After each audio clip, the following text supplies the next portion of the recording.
Pembelian 50 unit pesawat Boeing oleh Indonesia sebagai bagian dari imbal balik atas kesepakatan tarif dagang 19% dengan Amerika Serikat. Ini adalah komponen ekonomi politik besar dari perjanjian kedua pemimpin negara ya.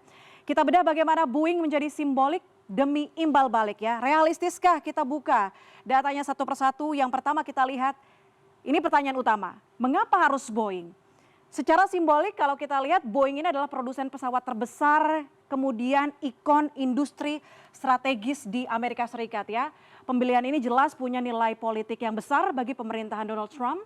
Dan Boeing juga penting karena adalah salah satu eksportir terbesar Amerika Serikat khususnya di sektor manufaktur tinggi. Jadi bukan tidak mungkin ini asumsi yang kemudian dilontarkan luas begitu. Ini jadi salah satu cara penyelamatan Trump sebab kita ketahui 2024 Boeing merugi 192 triliun rupiah ya. Ini berdasarkan laporan dari cnnindonesia.com. Kita breakdown nanti angkanya. Sementara kalau kita lihat di sisi lain ini dia pemerintah Indonesia juga tengah memperkuat maskapai BUMN. Ini adalah bentuk goodwill dari Indonesia. Boeing mungkin menjadi jalan bagi pemerintah Indonesia yang saat ini kita ketahui sedang hangat-hangatnya memperkuat maskapai BUMN seperti Pelita Air seiring dengan restrukturisasi Garuda Indonesia ya. Jadi kayaknya pemerintah ini ingin memastikan bahwa armada udaranya siap untuk menjawab lonjakan permintaan dari rute domestik termasuk juga rute internasional. Kita buka selanjutnya. Oke.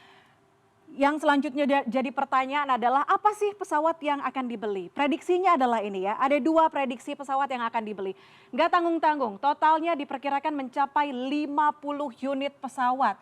50 unit, kita belum tahu komposisinya akan seperti apa, belum ada laporannya.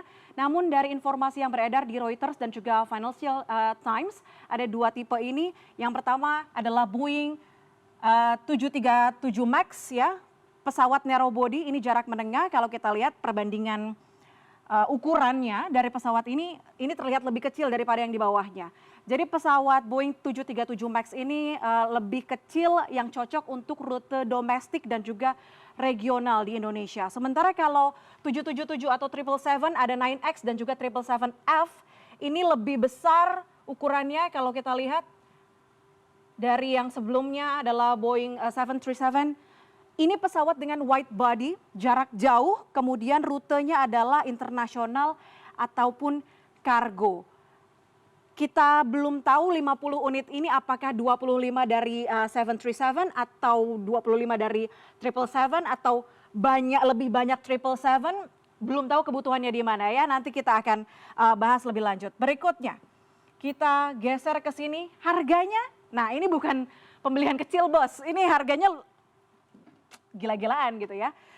Kalau tadi 737 MAX harganya ada di kisaran 120 juta dolar Amerika Serikat, kemudian 777 yang 9X dan juga 777 yang F, ini seri terbaru ada di 200 hingga 250 juta. Kalau misalnya ini 50-50 gitu ya, ya minimal paling dasar keluarnya 130 triliun rupiah atau 8,5 juta miliar dolar Amerika Serikat ya. Tapi kalau misalnya lebih banyak 777, bukan tidak mungkin 200 triliun rupiah bisa dikeluarkan untuk pembelian Boeing ini. Skemanya bagaimana?